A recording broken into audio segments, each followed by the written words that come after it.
you ready to take your leadership journey to the next level? On the leadership platform TLP, we don't just talk about leadership, we live it. This year, we are bringing you cutting-edge insights, transformative tools, and real-world strategies to help you lead with confidence, purpose, and impact. This year, we have 4 seasons with 50 episodes. We will dive into themes such as leading self, leading others, and leading institutions. We bring you Leaders Are Leaders. This monthly session focuses on book reviews, discussions, encouraging all participants to read along with selected books on personal leadership and professional leadership. We also have a time with the CEO. In this segment, we dive into the stories of prominent CEOs who share their insights, lessons learned throughout their leadership journey. We also bring you extraordinary leadership stories, highlighting individuals in our societies who are doing extraordinary things. This segment inspires viewers with real-life examples of leadership in action. We will bring you some brilliant minds, courageous leaders changing the narrative of Africa. We also bring you finally the expert-led sessions, which cover a wide range of leadership and personal development topics, providing practical guidance and actionable strategies for personal and professional development. The leadership platform is your go-to space for personal growth, professional breakthroughs, and meaningful connections. I am Joy Bunsu-Schmutz, co-host on TLP, and I will see you every Saturday, 7 p.m. GMT, live on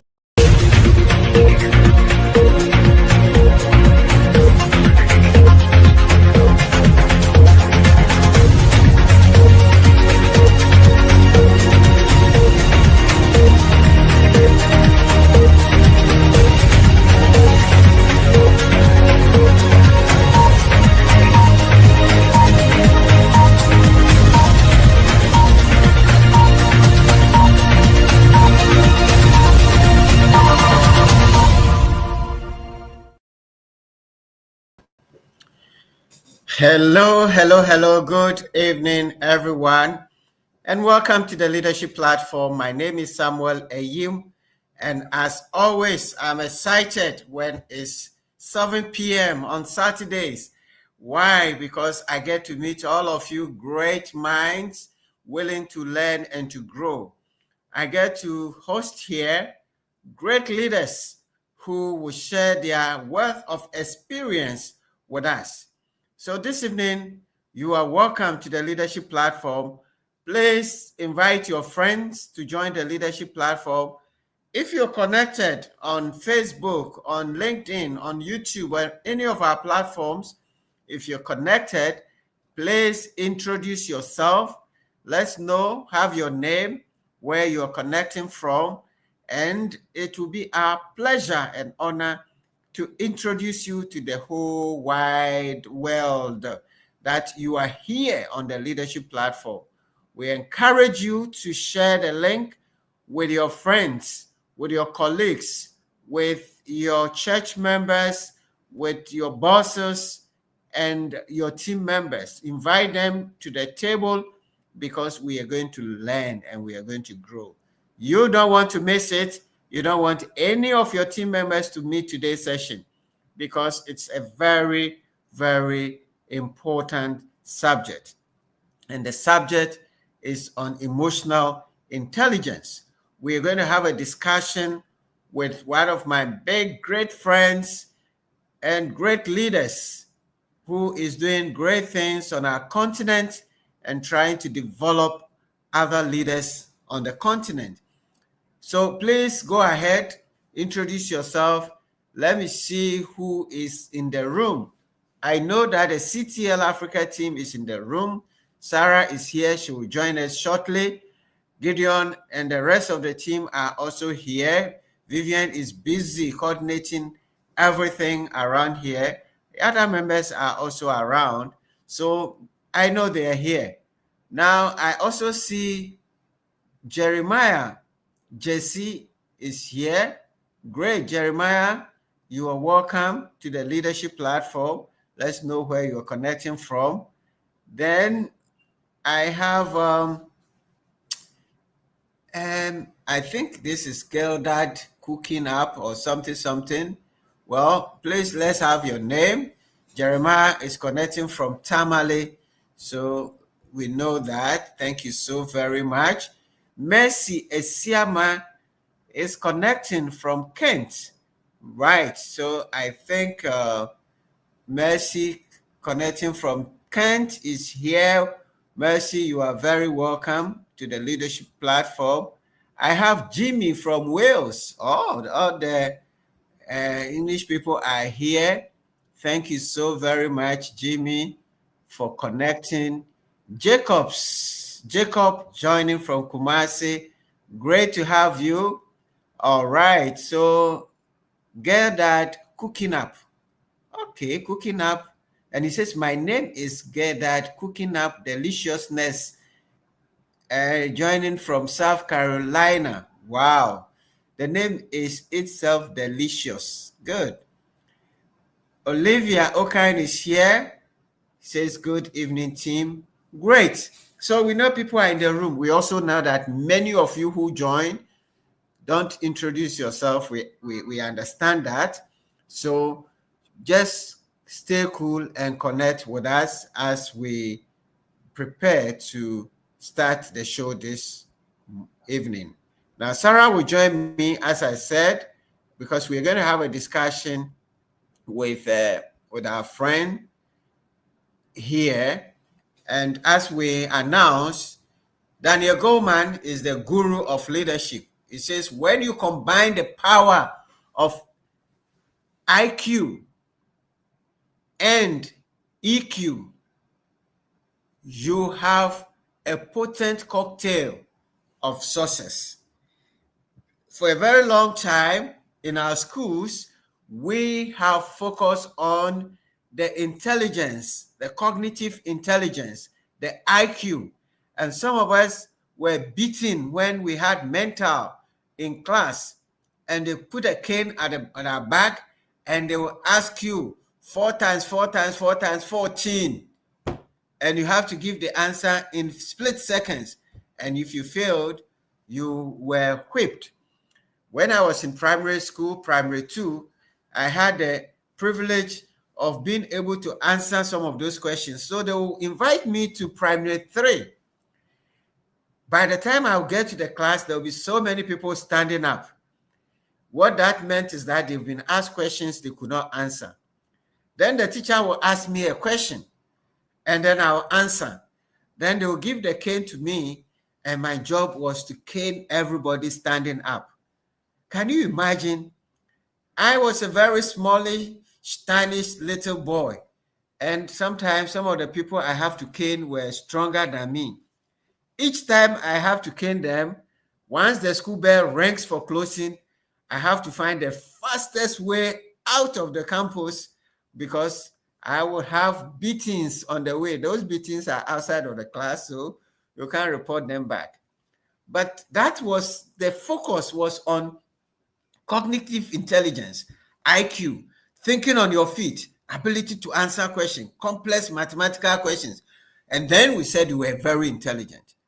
But we found many of those intelligent people left school and they didn't do very well at all. And we find some people that when we were in school were not so intelligent, but very successful, doing great things, doing business and managing things, whereas the sharp, brilliant ones are not. So people started asking, what is the missing link? And that is how psychologists have come to understand that cognitive intelligence alone is not enough, that we need another form of intelligence. And there are several that have been discovered, and we are going to delve into them. So this evening, we're going to talk about emotional intelligence. How do you feel this evening? Maybe you can share in the chat with us how you are feeling. That feeling is your emotion. Emotion simply means energy in motion. There's some energy in you that is moving what you're doing. That is your emotion. Emotional intelligence. What is it? We are going to learn about it. How do you manage your emotions? How does your emotion affect your stress level? How does it affect your leadership? How does it impact your team? And so on and so forth. So those are good questions to focus on. But look, I don't have the answers to those questions. I have my good friend here. He's not only a guru, he is even an author. He has written a book on emotional intelligence. And the title of the book is Emotional Intelligence, the Game Changer in Leadership. We're going to talk about that book also. And we have in the room my good friend Patrick Abah-Dakou. Now, Patrick is a very interesting person. I mean, very, very interesting guy. This guy is a walking, contradiction. This is a French-speaking guy who migrates without a word of English to an English-speaking country, goes to an English-speaking university, live in an English university, set up a business in an English-speaking country, and is teaching in English and speaking English, teaching leadership in English. This is a French-speaking guy who has written a book on emotional intelligence in English. And he will tell you, at a point, his father had given up on him because his IQ was not that good. He had to repeat his A-level examination several times. His father just gave up. That this guy, no, this is not, it doesn't look like you are even my son. But here we are. Patrick has become a very powerful leader going across the continent teaching leadership. He's not just knowledgeable in leadership, he's actually certified as an emotional intelligence coach. And he teaches emotional intelligence across the continent of Africa. Today, he's moved beyond that and migrated to the US to do his doctorate in strategic leadership. He and his family are currently very good friends to Donald Trump. So he's going to tell us also about Donald Trump. On that note, let me invite Patrick to the leadership platform. Patrick, my good friend, Americano, comment ça va? Ça va bien, merci. Thank you so much. Soyez le bienvenu. Merci We'll speak a beaucoup, little Sam. French here to confuse the Ghanaians and the Nigerians on the call. Thank you so much, Sam. Merci beaucoup. Yeah. Okay. Yeah. How is Madame and how is baby girl? Yeah, baby girl, Madam, everybody is fine. We are doing well here. Yes. I hope they are watching. I hope they are watching. Yeah. All right. Look, I'm going to bring Sarah also. Sarah is here in the room. And so we are going to, hey, there's a Swiss girl. She's in the room. Hi, Sam. Hello, guys. We are going to have a discussion. Patrick is not going to do a presentation as such, but we're going to have a discussion on emotional intelligence. And so, Patrick, I've said a bit about you, but can you just tell us a bit more, something that you want the audience to know, something, one or two things that is not written anywhere on your Facebook or something that you want to share so that we can appreciate who you are? Oh, well, thank you so much, Sam, for hosting me here. And thank you for Sarah. So happy to see you, the bright people who are making impact in Africa. So what I want to say people don't know is I have influenced a lot by Mr. Him. This one people don't know that. This one. This well, you give me the mic, so let me talk then. Actually, he was saying I'm from Togo. When I was doing I was with EcoBank Togo, and Ghanaians who were bankers there were my role model. Someone was one of them. Richard Chiriboa was one of them. Because I have grown up in French culture, and I see how French people, bankers, handle their colleagues. And I didn't really like it. But I had some admiration for Ghanaian. They were bosses, but they can come to your level. So I said, this is what I want to become. You can be so powerful, as you say in code, but can relate to people like a normal person. So Sam doesn't know, but Sam, Richie Chiribowa, Patrick Abah-Dakou, these are the people, as I look at them, I told myself that there is something beyond just being a boss, but your ability to relate to people. So it's something people don't know. So Sam, I have answered your question. Well, I should not have asked that question, but thank you so very much. And that's actually very interesting. It's a very, very interesting, and it's probably going to tie in into some of the things we are going to talk about. Let me start, and then I will ask Sarah to come in. Now, let's start from the basis. There are many people on the call who really don't, when we talk about emotional intelligence, what is it? What are some of the core basic, just ABC of emotional intelligence that you can share with us that every leader must know and master? Just the basics. Okay, thank you. Emotional intelligence, the word emotion and intelligence, your ability to understand your emotions. But it doesn't stop there. Understand the emotion of Sam. Many people understand their emotion. We talk about awareness. We have self-aware. But few people have developed the ability to understand the emotion of the people they are working with. I have become emotionally intelligent. I learned how to grow as emotionally intelligent with my daughter. How I understand her emotion. Let me give you an example.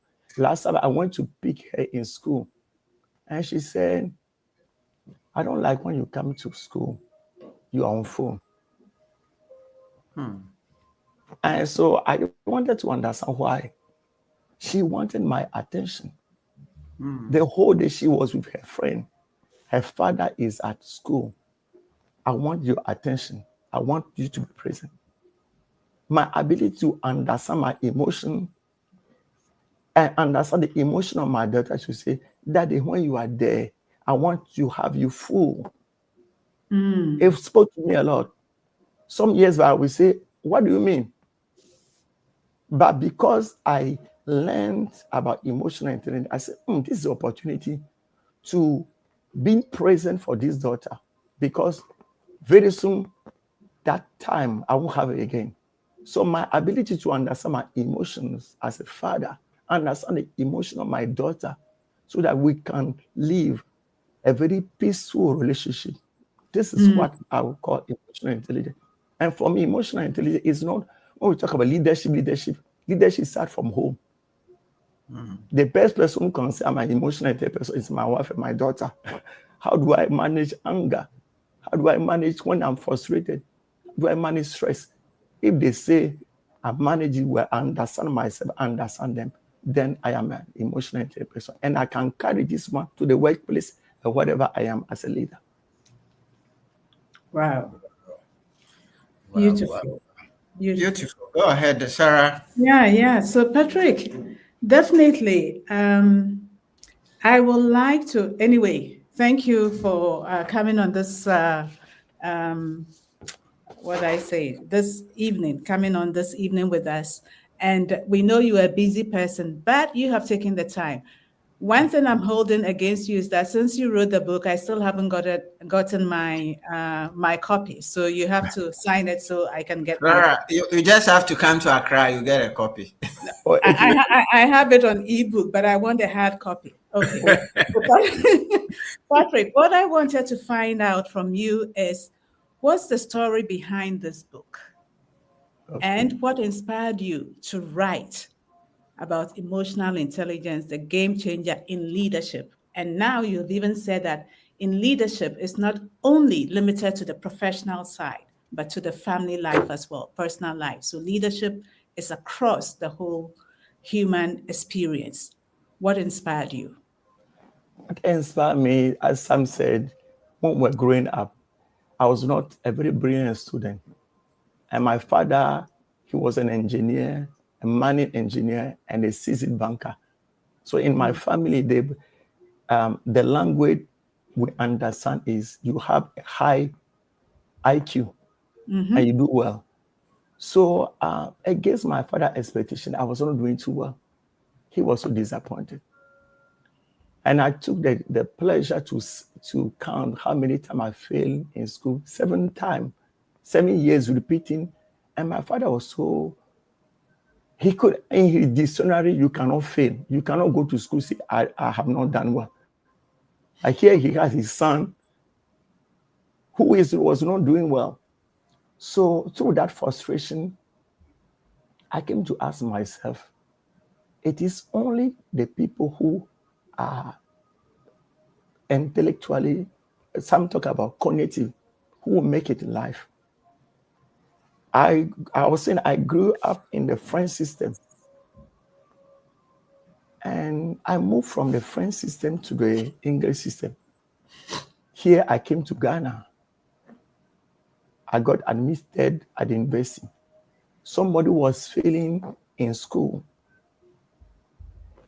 First year, I registered to do my degree. Guess what? I finished my degree with second class upper, which was not normal. So I asked myself, what was wrong? A Togolese, a French person, they say he were a failure in your country. You move to an English country. Then you are just enjoy school. So when I was doing my degree, I needed to write my project work. The project of my dissertation was, I was reading an article in the newspaper written by retired Captain Sam Adai. And the title was An Emerging Leadership. As I read it, he was demonstrating that leaders who are great leaders making impact, they are not only people who have high IQ. Actually, some have low IQ. But what makes the distinction outstanding leader is his capacity to understand people, to lead with their heart, understand himself, understand people they are his leading, lead with their heart. And he was saying, and he quoted Daniel Goleman. Daniel Goleman did a research on 200 big companies across the world. And Daniel Goleman came back to say, it's not the people who are leaders, who are first-class leaders, who are outstanding leaders, but rather people who have high EQ. Based on my personal experience and the reading, my project topic at university was emotional intelligence, critical success for entrepreneurs in Africa. It's where the interest came back. As working in the bank, when I left the bank, I started training leaders across Africa, Europe, Africa. I realized that you have CEOs who are leading their colleagues. When they are present, people are laughing, are smiling. Some when they leave the room, people are sad. So when you ask the colleague, you say that my boss is very intelligent. He has attended Yale, Harvard, Oxford, Sorbonne, but he doesn't know how to talk to people. When he's not happy, he just bursts out, make everybody feel bad. This director, this CEO, he's extremely intelligent. He has a high EQ. He has a low IQ. Documenting all those things, I felt like, why not write a book to challenge leaders that it's not only when you have high IQ who make you an outstanding leader, but there's a gap between being a leader who has a high IQ and work on your EQ so that you can become an outstanding leader. This is what has led me to write this book on emotional intelligence, the game changer in leadership. Wow, beautiful. So what I'm hearing is that this book is going to bridge the gap between IQ and EQ. And you did talk about talk about two environments, the Francophone environment and the Anglophone environment. Yeah. And from your experience, your lived experience, I can see you maybe transitioning or really cementing this idea about EQ from people who were your role models to writers. So this is a lived experience that you are sharing with us in your book. Yeah. What I want to find out from you is, you had all these experience on the African continent, right? Yes. What is it that as Africans, when it comes to EQ, that may be different from that of the Western world? Did you see that when you were doing all this writing and living your experience? Well, yeah, that is the difference. The difference is, let's say, I'm just taking an example of, I do training for some leaders in France, Belgium, and you realize that Africans are more warm. There, I thought when the first time when I started training people in emotional intelligence, I thought people would have high IQ than Africans. No, Africans are warm. Africans are more, it depends. Africans, for example, when you go to do training in some European countries, people have grown to learn that you have to keep yourself. Expressing your emotions, you can look like somebody who's weak. So people don't want to become vulnerable. A boss is a boss. So he doesn't want to show his team members that, for him, showing them that he can feel discouraged, it is a sign of weakness. But when you challenge leaders, you say, okay, well, when you show how vulnerable you are, it gives the power to other people to say, okay, well, it is normal to feel weak sometimes. It's normal to feel sad as a boss. It's normal to feel confused. And then people start realizing that it's what makes you human. So what I would say that emotional intelligence, either in Africa or in Europe, is the same. People need to be aware that being a boss doesn't mean you are a Superman. You are a human before become a boss. So that ability to understand your emotion, understand the emotion of the people. So let me give you an illustration. I met a CEO, and his team members said he's one of the best emotional intelligent boss they have. What does he do? When he comes to work, the first thing he does is, he said, I take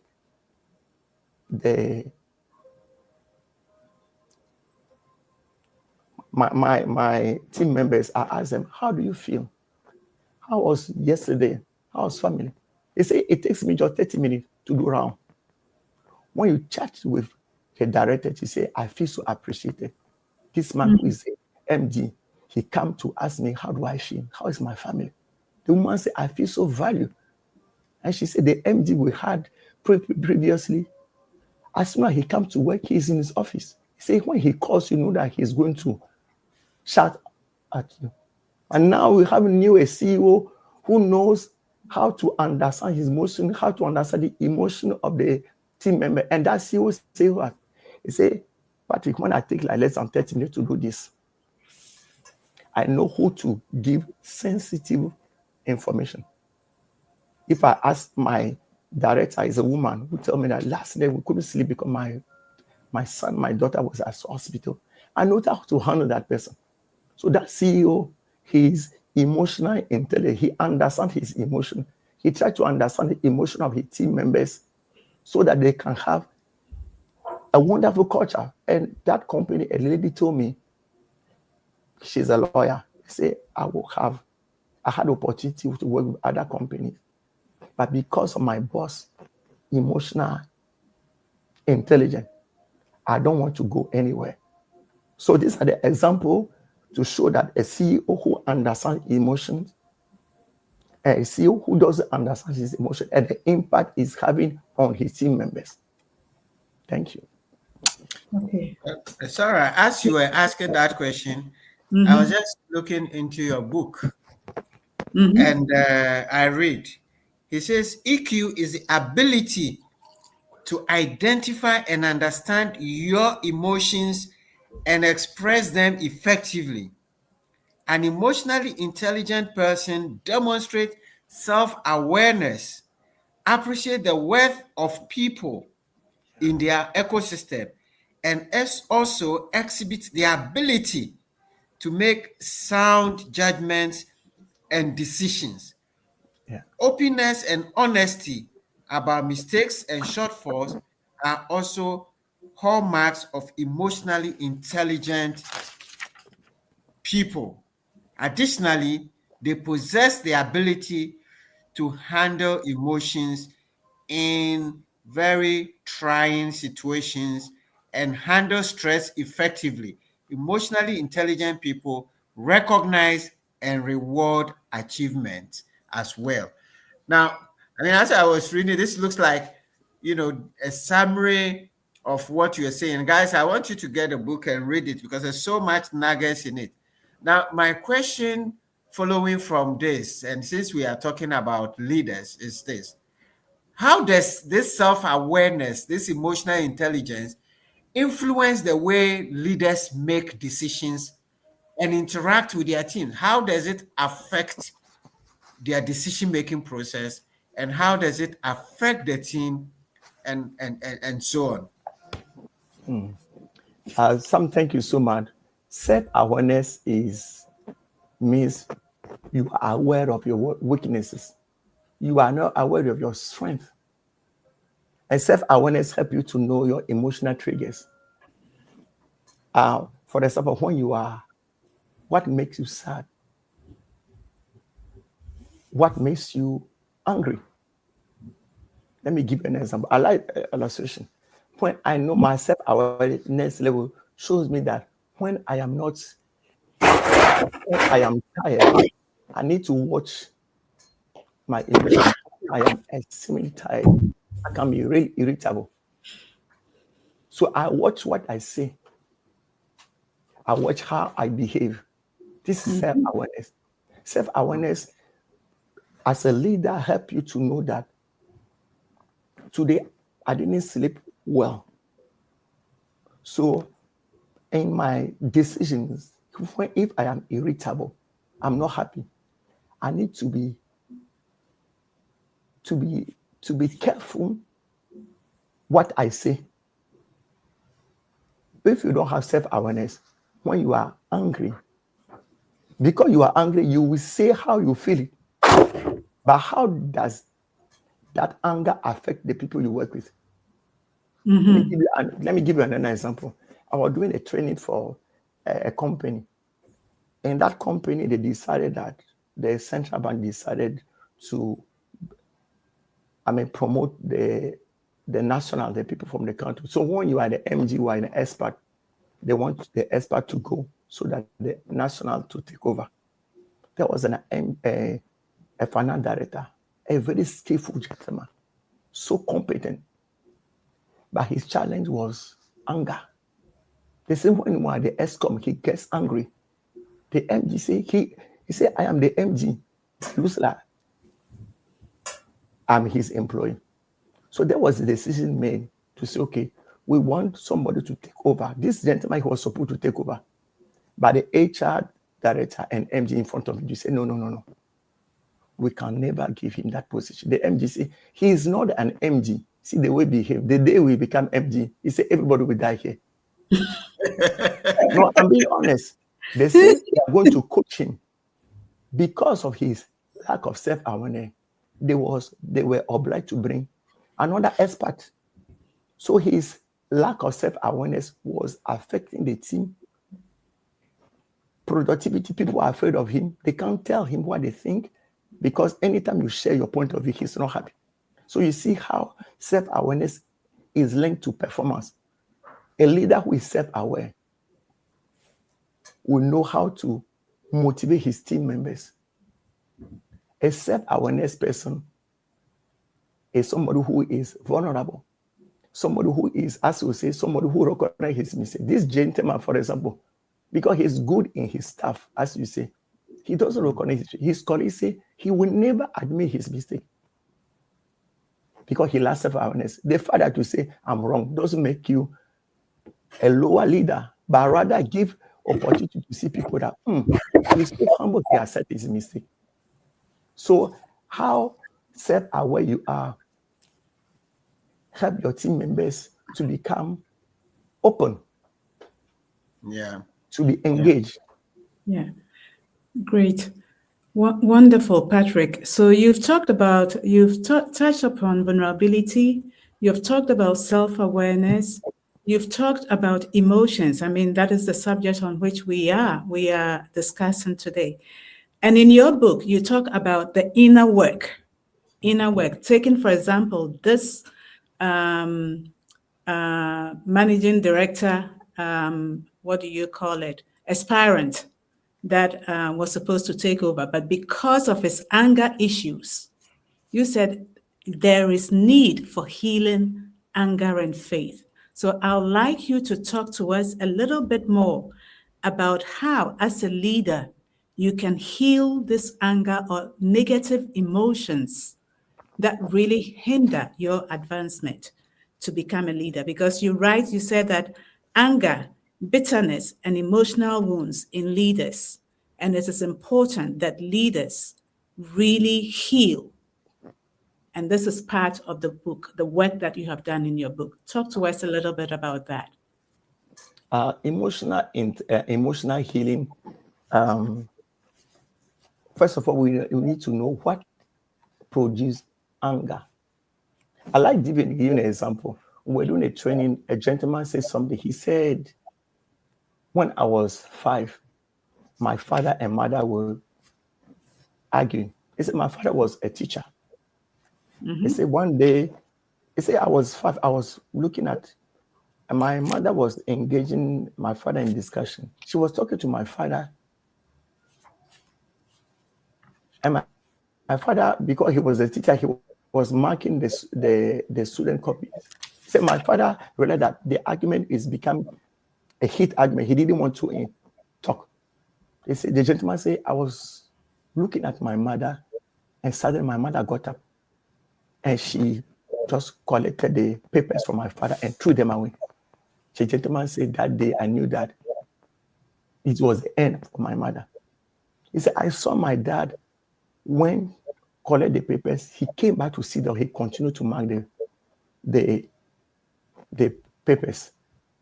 The gentleman said, that day I learned that no matter what the situation in life, a man doesn't raise his hand on a woman.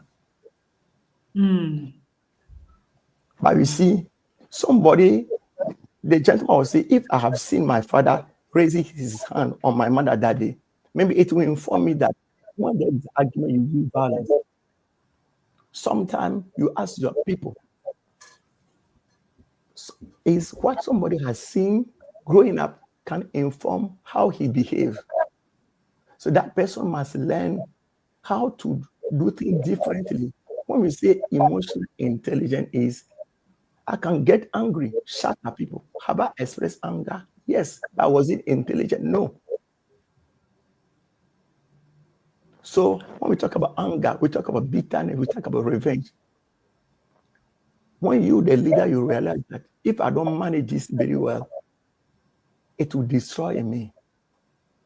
I will ask my coach, my client, when I'm doing coaching with them, they say, I can't let go. I say, who is suffering?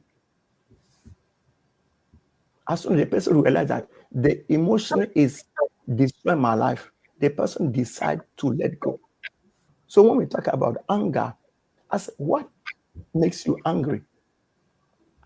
Is it you have seen your parent, how you see your parent express anger, or you are somebody who is You think that the way you manifest anger is the best way.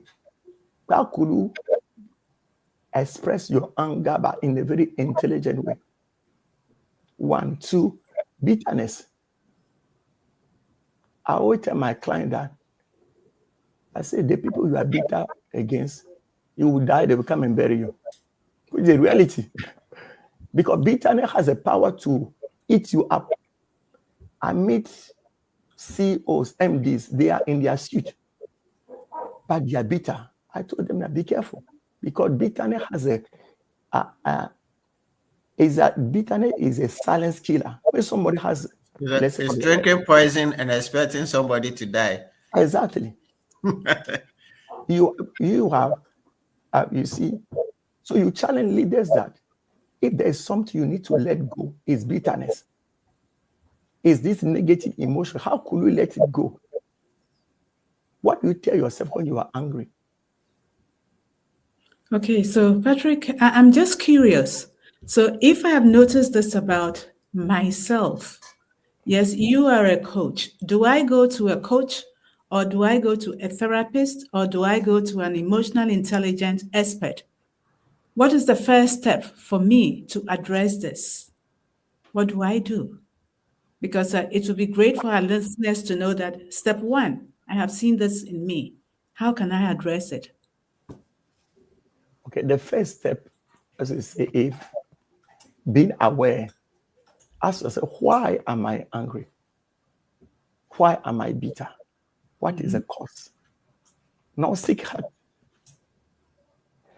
As I'm talking now, I had a coaching with an MD. He has a challenge with anger.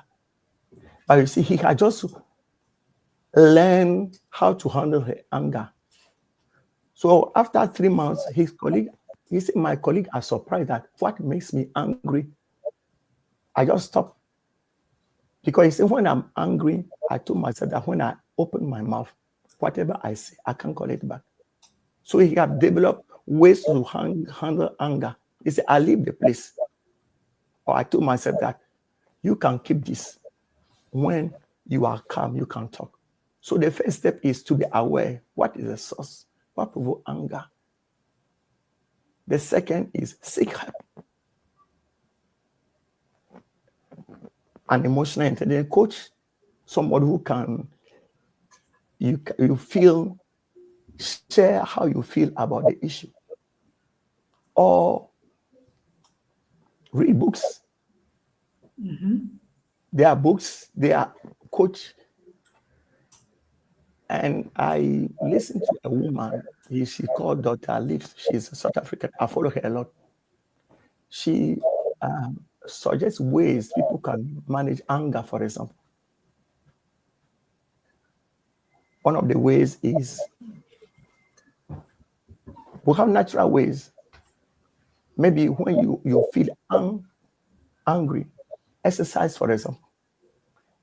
Exercise is because negative emotions build negative hormones.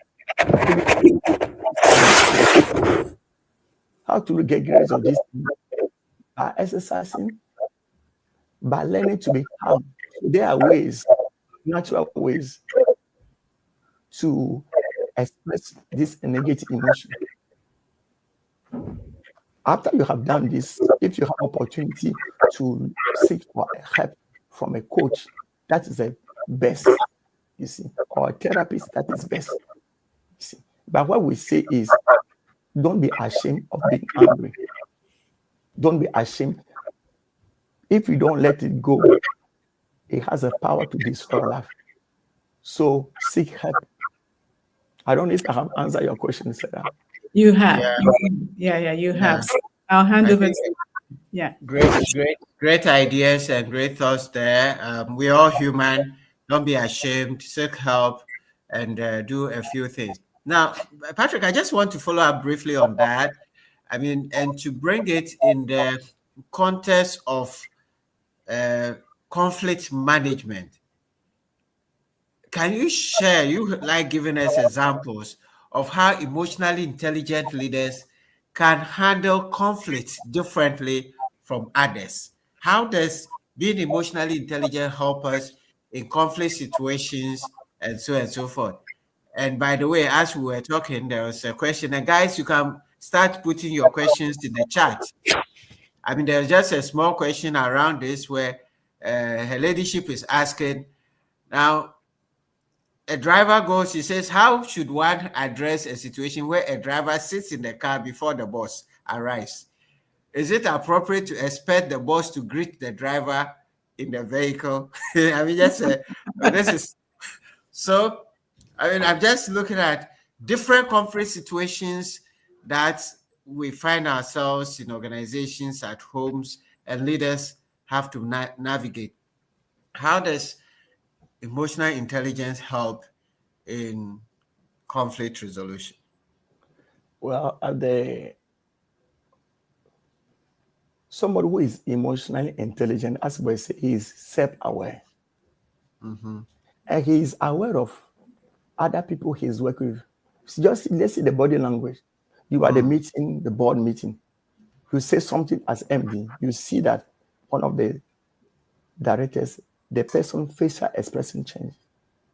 Being aware of the emotion of the people, you know that I have said something which didn't sync with the people. Or as feedback, have I said something? How do you feel about what you have said? Feedback helps you to know what people think about what you are saying. So emotionally intelligent people, because they understand their emotion, they understand the emotion of the people, it's helping to prevent or to know how to solve conflicts. If, for example, I say something Sarah didn't like, I realized Sarah, she changed her facial expression. Sarah, did I say something? Did it agree well with you?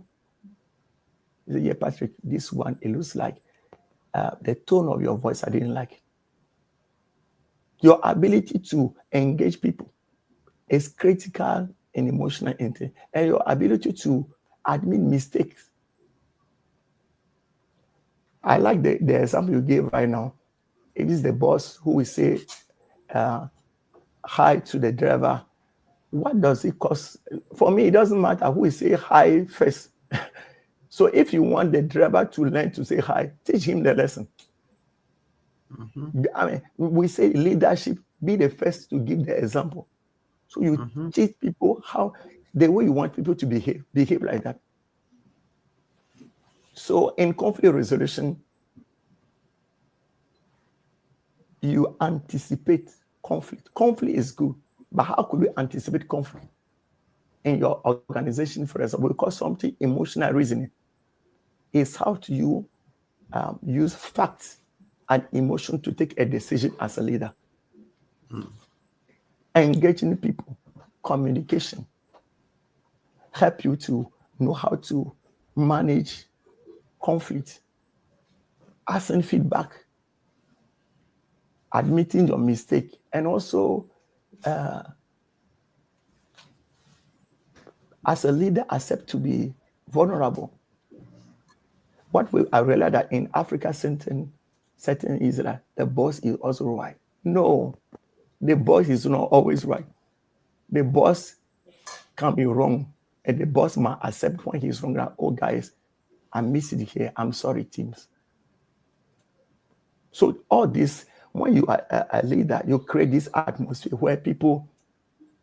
That is a book I like, Patrick Murray. He talk about the man in the mirror. He said, find somebody in your organization. You have given the right. Anytime you are misbehaving, to come to your office, to close the door, to say you are misbehaving. He said, give that right to somebody. He said, accept as a leader to be held accountable. He said, this one will prevent you to make great mistakes. See, for example, you are a leader in a company, find somebody you know that the person has that emotional stability. Tell him that when I'm misbehaving, even that I'm the boss, I'm giving you the right. Enter my office, tell me. So this is being vulnerable. Accept to be accountable. Your organization will do well because people would not be afraid to tell you the truth. Sometimes I'm amazed to see when you are training bankers, when the MD enter, everybody's smiling. When the MD leave, you say, okay, whatever is we are going to discuss here will stay within us. It's where you see people true color. They are one person when the MD is there. They are another person when the MD is on there. Why? Because they are afraid of the person. Wow. And you see that the company, they have so much conflict, but they can't voice it out because when they talk about it, it is Mr. Right. So since everybody knows that we're Mr. Right, we are doing with the problem is not solved. But if we accept to solve the problem, people become happy. They are genuine. They are authentic. Yeah. But Patrick, I mean, that goes back also to the question Sarah asked earlier. And I want to go back again because some of these behaviors, there is also a cultural element Thank you. to this. I mean, when you were talking about when Sarah asked the question, you said Africans are warm. But I mean, by culture, Africans are not allowed, the young ones are not allowed to speak. And we were taught that a child must be seen but must not be heard. I mean, your child is able to tell you, Daddy, when you come to school, don't please put your phone aside. If you said that to an African father, proper African father, he will probably slap you because you were not supposed to speak to your elderly like that. It's a cultural thing. I mean, in my culture, when an adult is talking to you, you don't have to look at his face. When I was young, if an adult is talking to you and you look at his face, they will slap you. Are you looking at my face? They expect you to look down. But the Western culture is different. You're supposed to look at the person in his face. We carry this to corporate environment, so we are not able to communicate effectively with people who we see as authority figures. So there's a cultural dimension to this. How do we marry this and make sure that we build the cultural dimensions to relationship and emotions and how we express them and communicate?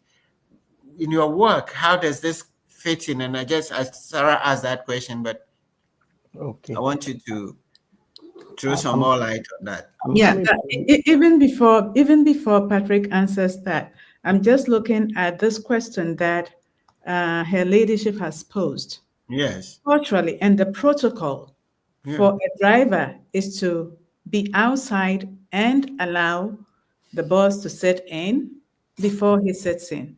And this has been broken. How do we address this? This is really a cultural issue. So, Patrick, over to you to answer that and using this as an example. Okay, I'm coming back before I answer the question. I'm coming back to the example of my daughter. If she's not able to tell me what she thinks in a very polite way, when she grows up, she will hide things from me. And this one, I don't want it. If at that age, she's 10 now, she can't tell me, Daddy, I feel like when you come to pick me, you don't give me attention. When she grows up, it's likely that she will not share what is deep with her. How can I create that relationship of a father and a daughter where she can trust me like I can confine myself to my father? It comes when you give the opportunity to the child to open up. Respectfully tell you that I think just when you are around, when you're on phone, I want your full attention. So when we talk about African, there is very great things about African culture. But what Sam just said right now, we need to be very careful when you bring culture, how we live in our home, we bring it to office. I know MDs who handle their team members like their children. I said, they are not your children. Mm-hmm. They are your team members. If you treat them, they are children, they can't bring innovations. So how you see what you sow into them is what you will reap. You sow trust, you value them, They will bring you innovation. They will bring you creativity. They will bring you growth. But when you see them, that children, somebody, MG was saying, these children at all, I say, you can't call them children. Call them team members. So to come back to the example you just gave now, Sarah, about the driver and the boss, it's simple. Let the boss have a discussion with the driver. This is the right attitude. It shows respect to your employer. A simple discussion. And I think that if the driver knows where he's who is paying his salary, if that driver is wise, he will learn. You agree with me? So for me to answer your questions is, how do you communicate this kind of behavior? How do you have a discussion? Sometimes when you see an CEO having a posture, I tell them, have you communicated your expectation to your team members? They say no. I say, how do you expect them to know? Have discussion with them, tell them, guys, how you are behaving, you are late. I don't like it. We have this thing to follow. So for me, communication is key. But as you are communicating, be open to listen to what people are saying. Don't listen to them to answer, but listen to them to understand. Very, very important. Many CEOs, they are listening to answer what their colleagues are saying. I say, are you listening to answer or you are listening to understand? Say, Patrick, I'm listening to answer. I say, the reason why you are not getting the result. But the day you will start listening to your member to understand, then the result will be different. Yeah, great. Sarah, there's some questions in. I don't know if you want to. Yes, I think Wellington says he has 4 questions. Yes, okay. But before we get that, I just want to make sure that we have addressed the question of her leadership.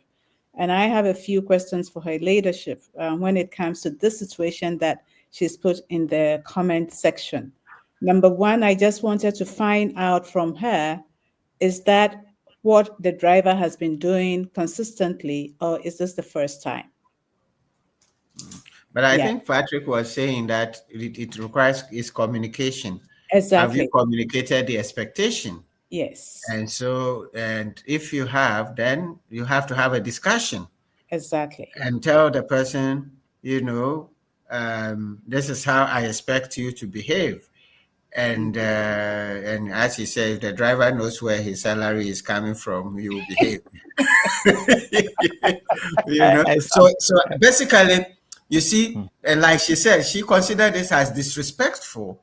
Yeah. And so that expectation, and Patrick said it, that you as a leader, you have to communicate how you want the behavior you want. Yes. So did you communicate it? Because some people are coming from different backgrounds. They know that I'm a driver. I sit behind the wheel and I drive. You are the boss. Sit inside and let me drive you. What's the big deal about it? If you come and meet me, greet me. If I meet you, I greet you. What's the big deal about it? And like Patrick said, I mean, yeah, if you want to show the driver that when you see somebody, you have to greet him, show it, greet the person. Good morning, driver. How are you? Then you can go ahead and share with him that, you see, next time when you can tell him what you want, but at least you've demonstrated to him the behavior you want him to see. That when I came to see you, I greeted you. But if you don't greet and you go and sit in and you're expecting him to say, welcome, boss, good morning. And if he doesn't say that, so you have to lead with the behavior you want people to Excellent. follow. Okay.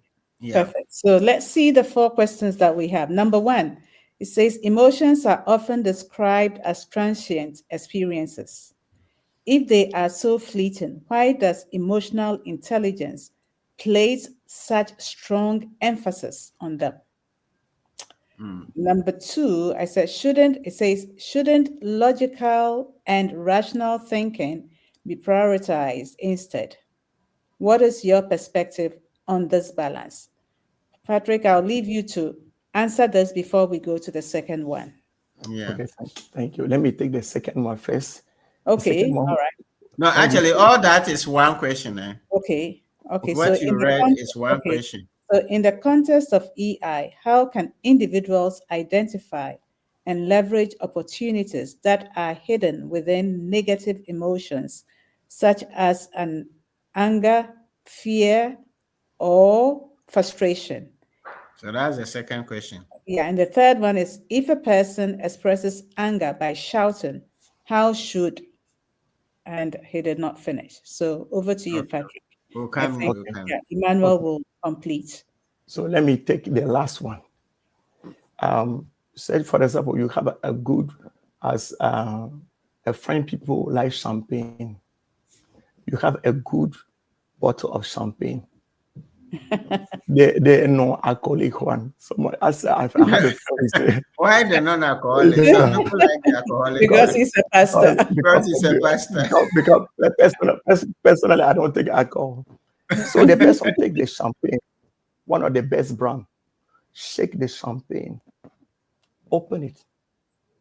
I asked the question to my client, what will happen? He said the champagne will splash all over the place. The same champagne, you leave it 5 minutes. When you open, what happened? He said the champagne will just, we'll see the champagne coming out, but it will not make so much impact. I said, this is how anger management works like. When you are angry, you express it in a very violent way. You have expressed it, but the way the champagne will splash all over, your anger will cause more harm than to repair what you want to show. But the same anger like champagne, you cool down, you express it, it will be intelligent. The message will be heard. The people will respect you. So Emmanuel has not finished his question about anger management, but I'm just giving an illustration about a bottle of champagne. We shook it, we let it go. What we produce, the same bottle, we leave it, it cool down, we open it. The champagne express itself, but in a very intelligent way.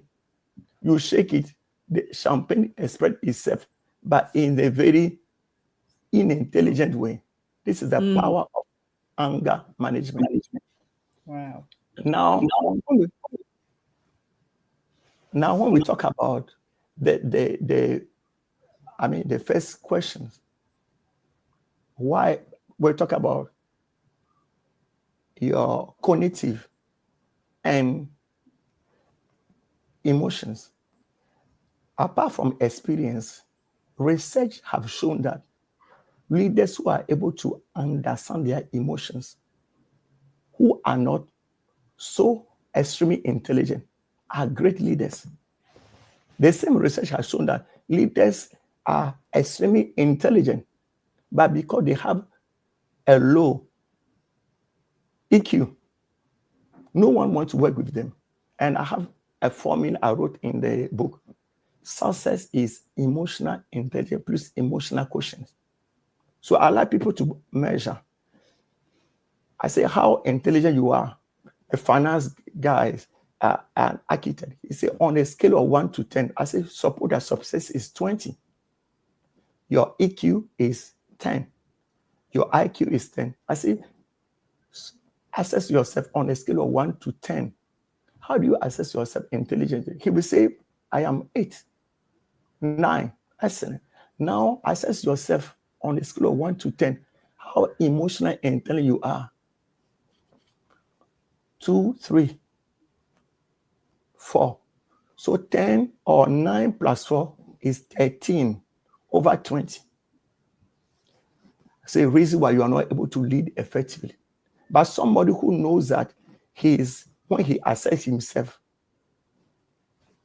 on the EQ is low, decided to work on his EQ. If on his IQ is 8, on his EQ he leave 3, work on himself, become 8, 9. It's 8 plus 8 is 16/20. So he will be a very performant and outstanding leader. So this is why emotional intelligence is critical. Success is not only IQ. Success is EQ plus IQ. So we need to work, as some say, we have been trained in school to develop our IQ. Now the time is not to challenge leaders to develop also their EQ so that they will be outstanding leaders. Thank you. Perfect. Good. Okay. I So can see. Emmanuel has completed, he has added so those are the first two questions you've addressed. The third and the fourth questions, I think the third question is if a person expresses anger, I think you've explained that, so maybe that would drive with the champagne thing. If a person expresses anger by shouting, how should this behavior be interpreted through the lens of emotional intelligence? Does it reflect vulnerability? Because you talk about vulnerability, I'm just being vulnerable. That's how I feel. I say it. Honesty, or does it suggest poor emotional regulation? The question I've asked is, shouting, was the emotion expressed intelligently? Is there any other way to express your frustration without shouting? The people are hearing you. The fact that you have shouted, have you achieved any goal? Did you take into consideration their feelings as you are shouting? We say emotional intelligence, my ability to understand my emotion, understand the emotion of the people, the awareness of others is critical in emotional intelligence. Yeah. Okay. So I can shout, but the people who are hearing me just say, okay, let him shout. After all, we know that he will cool down. But the goal will not be achieved. I can be frustrated. When I allow my anger to cool down, I'll call the people that I feel insulted by your behavior, and I don't want this to happen again. Have I expressed my anger? Yes. Was it intelligent? Yes. The shouting, has it achieved any goal? It depends on the person asking the question, but I don't think so. This is what this is my point of view. I may be wrong here. Now, somebody says that we shout when we are angry because when we are angry with each other, we are emotionally very distant. And so we feel like shouting, we need to shout for them to hear because we're so distant and far away. But if you get emotionally close, you don't have to shout. So, I love that. but I think the point you're making basically is that if you're emotionally intelligent and regulating yourself, and that is an element of emotional intelligence, self-regulation. You don't just have to be self-aware, but you have to be able to regulate your emotions. And that is where the intelligence is. So if you're shouting and screaming all over the place, it means you are not regulating your emotions intelligently. That's the point you're making. I want to add some what you say. Self-awareness helps you to identify your emotional triggers. Yes. You see, before you get angry, you know yourself. So you know that, be careful, I'm going to shout. So what do you tell yourself when you are angry? Me is work for me extremely well. What do I tell myself? What is the dialogue happen within yourself as you are angry? So your ability to recognize what makes you angry and to regulate yourself help you to express it in a very intelligent way. Right. I think the last question from the Emmanuel will answer that. Then I will come to Patrick to tell us, you talk about measurement. Are there tools to measure how emotionally intelligent we are? like the IQs, they can go and do a test to say your IQ is this. Are there tools that we can go either download online, whatever, tests that we can do to measure how emotionally intelligent we are? But before you come to that, let's address Emmanuel's fourth question, which is, where does the core of emotional intelligence truly lie? Does it lie in becoming aware of one's emotion, in understanding their impact on others, or in effectively managing and responding to them? Like when we were in school, they say A, B, C, D, all of the above. So Emmanuel, the answer Yeah. is all of the above, but the professor is here, so I would leave him to. Where does it lie? Is it recognizing your own emotions, becoming aware of the emotions of others or the impact on them, or in effectively managing and responding to them? Where does it lie? Thank you. Before to be able to manage it, you need to know yourself. Yeah. Ability to understand the emotion of others, able to Daniel Goleman say, managing your emotion effectively. How do you manage it effectively? And you see, when we talk about emotional intelligence, these are skills you can acquire. It's like learning to swim. You develop, Mr. Ayim, how emotional intelligent I was 5 years now. I have grown because these are skills you learn. More you practice how emotional intelligent you are, more you become better. So if you won't reach a point you say, I am a super emotional intelligent person. No. As I mentioned, this CEO, he has a challenge with anger. Through coaching, say, Patrick, my colleagues are amazed now. What makes me angry 3 years ago, I just let it go. He has grown from one stage to another stage. So you grow, you develop the skills, you become a better person.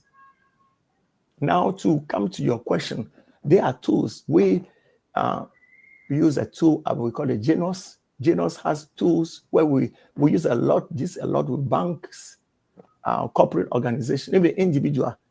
What we call it the 360 degrees of emotional intelligence leaders. Where, for example, we take Sarah. Sarah is working on a company. She is a director.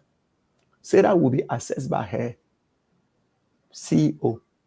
She will be assessed by her peers, directors, 6 or 7. She will be assessed by her direct report. She will assess herself on 42 behaviors characterize emotional intelligence leaders. It's amazing how leaders discover themselves. So people will give you feedback. We like the way you handle conversation. When you are wrong, we don't like the way you don't admit mistakes. So we have tools. These are the 360 degrees.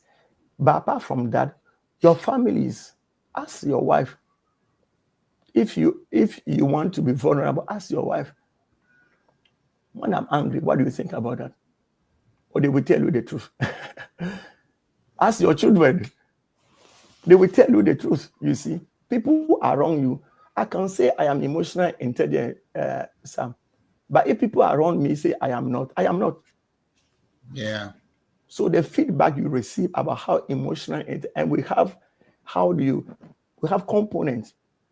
Patrick, that's where we have a big problem in Africa, because the people will not tell you. Africans don't tell your boss, children, or your subordinates, unless it's in a confidential environment. They will not tell you, the boss, that, boss, we don't like the way you behave. But do you want to change? If we want to change, we the leaders, we must lead the way. Accept as a leader to be vulnerable. Invite your colleagues to say, okay, what to assess you, and let the person know that it's like an MD was saying one day, I didn't know that is what they think about me. As for these children, and I said, if you made that comment, be sure that next time they will not give you feedback. And he was so offended. He said, why? How could they say this about me? I said, do you want the people to be genuine, to be authentic, to be real? He said, yes. Yeah. But if you brag, they will behave the way you want it to behave. and the company cannot grow because you want to receive constructive feedback to move ahead. Yeah. Great. Right. Great. Wonderful. Sarah, over to you, Sarah. Yes. So, Patrick, for me, I'm looking at Emmanuel's question and the answer you gave. I see three pillars. It's you plus other people's impact, the impact of your emotions on them, how you regulate that, whether good or bad, and then the result of the two coming together to produce the result that you are. So I see the three pillars. So it's you, myself as a leader, the people that I lead, and then the result of these two interactions that we see as the end result. So thank you very much. This is really great. Patrick, there's one question that I want to ask before I can see time is running. You are a person of faith. How does this show up in the faith industry, emotional intelligence? Just talk to us about that. The faith industry, before doing my certificate on emotional intelligence, I realized that I thought when you're a pastor, you don't need emotional intelligence. I had the opportunity to do the training for a team of pastors. I just decided to measure the trust level. Go, and I realized that people don't trust each other. So it's not automatic. I always say that whatever you can get through training, God expects you to get through training. The Spirit of God will not give it to you. That Oh, is yeah. wonderful. Oh, yeah. Wow. don't expect that you speak in tongues, shakara bababa. You become, no. These are skills. You learn. You become a better person. So right now, I do coaching for pastors, and they are amazed. I say, okay, well, I thought I know how to handle myself, but because when you ask the people working with him, you say, no. He always right. And sorry to say, but in Africa, we have a problem. We have a problem. It's like the pastor is a man of, before becoming a man of God, he's a man. So he has emotion, because I don't even get it. Before he become a man of God, he is a man, he's human being. And sometimes you are amazed. I mean, because of confidentiality, sometimes you talk to a pastor, he's so broken, he's discouraged. But because he doesn't want to be seen, he wants to be seen like human beings. A pastor who is so discouraged comes to work, to church, congregation. Pastor, I have a problem in my house. I have a challenge with my wife, my children. But he's so discouraged. The question I want to ask, who is taking care of the pastor? He's human being. He's a man before a pastor. He's not a superman. He's a man. So he can be discouraged. He can be angry. He can be sad. So let me be careful. So to answer your question, I think with my little experience, we need more emotional intelligence training in the body of Christ. Actually, people who are not Christian, they can open up. But Christian, we cover everything with spirituality. I'm being honest. Hallelujah, amen. But you are not well. Love covers a multitude of sins now. Yeah. No. It doesn't cover anything. Say that you are afraid. Say that it's not going well. I'm so depressed. I need help. Yeah. Then you can receive help. So, Sarah, to answer your question, let the Holy Spirit has his part to play. Very, very important. But the fact that you are a Christian doesn't mean automatically you are an emotional intelligent person. No. Yeah. Wow. Right. This is a universal tool. Patrick, thank you so much. And Sam, I'll hand over to you. Thank you so very much. Ladyship says, great presentation. God bless you. And Emmanuel says, thank you for your answers. Natalia says, indeed, lead with the behavior you would like people to emulate. Good evening, team. Who else is in the room? Let me see. All right, today was for Cynthia and Emmanuel. They did us a lot of honors. And Olivia Okan say thank you for the very important reminder that no leader is a superman or superhero. And Edwige from France is here in the room. All right. Who else is here? Yeah, there is Olivia at the end. Yeah, Nadofo is here. Olivia says thank you very much for very important. Oh, the reminder, that's what I said. Let me see who else is here. Okay, though. And Olivia said exactement. Many fail to realize that they are human beings with many Yes. real needs too, first of all. Yes. Wonderful. Great. Wonderful. But Patrick, before you go up, so now I'm just curious. Now that you are an accomplished person, is your daddy still alive? What is he saying about you? Oh, he's so proud of him now. Oh, very good question. You see, when I moved to Ghana, when my father knew that I went to university, he didn't know that I can go back to university. So I did my degree. The following year, I did my MBA in finance. After finishing my MBA, I did my MBA, another MBA in entrepreneurship. I remember my dad look at my picture and say, "I'm so proud of you." Wow. Now you are intelligent now. But as Sam was saying, my dad, may his soul rest in peace. But you see, when I discovered emotional intelligence, when I mentioned to my dad, the book I'm using now in emotional intelligence was bought by my dad. Oh wow. Unfortunately, he died. He went to France, he bought 2 brand new books on emotional by the Gardner Goma. But the book, he died, he couldn't read it. This book for me is the best legacy he left. It's a book I'm using now to do training. And I wish he would be alive. Today I'm doing my doctorate. But you see, what I mean is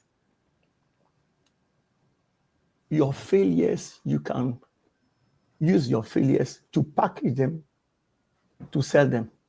Yeah.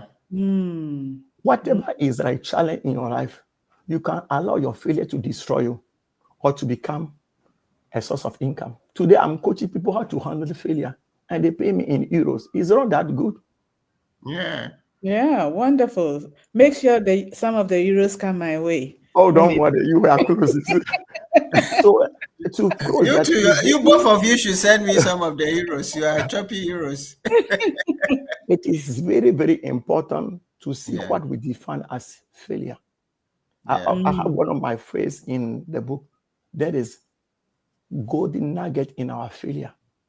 Because in that failure, the way you see failure, you can transform the failure into opportunity, and it will serve other people. Wow, exactly.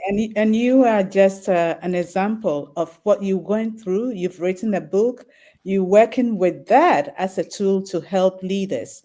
So what I will say to our audience and viewers today is to really get a copy of Patrick's book because it's full of nuggets. Patrick, That's the book. where can we get, okay, there we go. So if you want a copy of the book, these are the details. The numbers, just call, and then they'll bring you copies. If not, you can buy copies for your church leaders. You can buy copies for your team members. You can buy copies as a gift. Christmas is coming. Don't just buy biscuits and kill goats and cow. Buy emotional intelligence books for your people as a gift. Some is available on Amazon. So on Amazon, wherever you are in the world, you can get the book. It's available on Amazon too. Yeah. The title of the book is Emotional Intelligence, The Game Changer by Patrick Abah-Dakou. All right. So don't go and buy any other book. Just buy this one. It's enough. Then when you finish, you can read another one.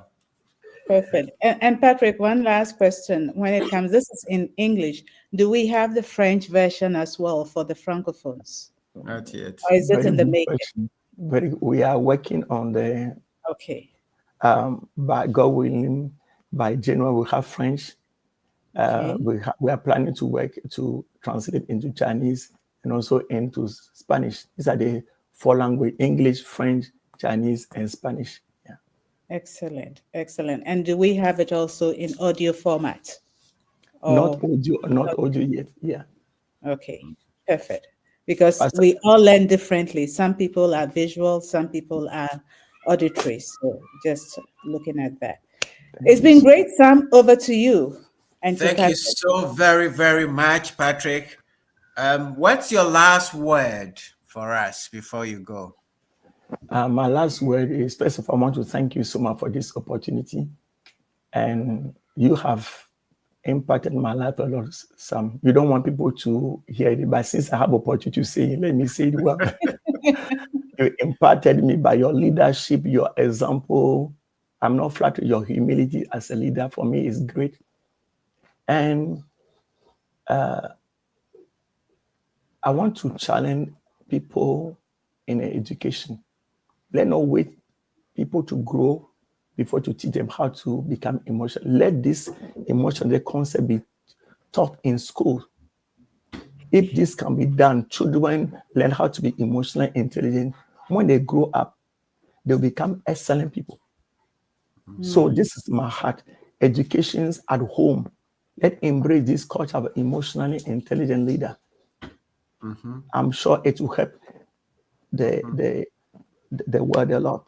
Right now, we see people want to divorce. They say we are not compatible. When you go and check, they don't know how to express their emotion. So when you want to get married, it's good to invest thousands of dollars in your marriage, but it's good to learn how to handle your emotions. This will make you a better husband, a better wife. This is my last word. Wow. Wow. Thank you so much. Isaac Ayuku from Tanzania say, awesome. Great. And Olivia says that many fail to realize that they are human beings with many real needs to first of all. All right. So thank you everybody for joining us. This has been the Leadership Platform. Until we come your way next week with another leader, and next week we're coming with an extraordinary leadership story. You don't want to miss that one too. So make a date with us and join us next week on the Leadership Platform. Let's go improve our emotional intelligence a bit, and let's become better leaders, because the world needs more better leaders. God bless all of us. Have a good night. Good night.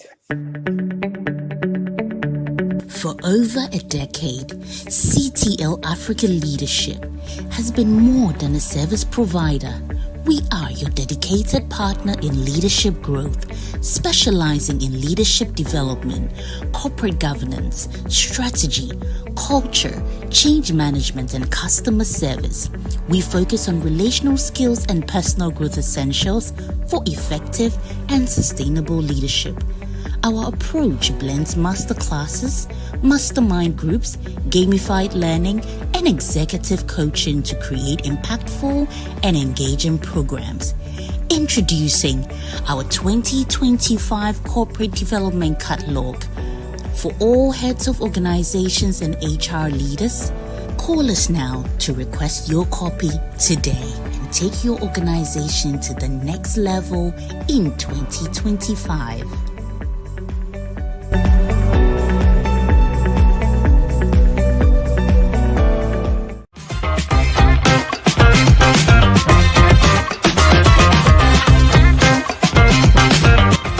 And by the way, if you haven't subscribed to our channel, do that now.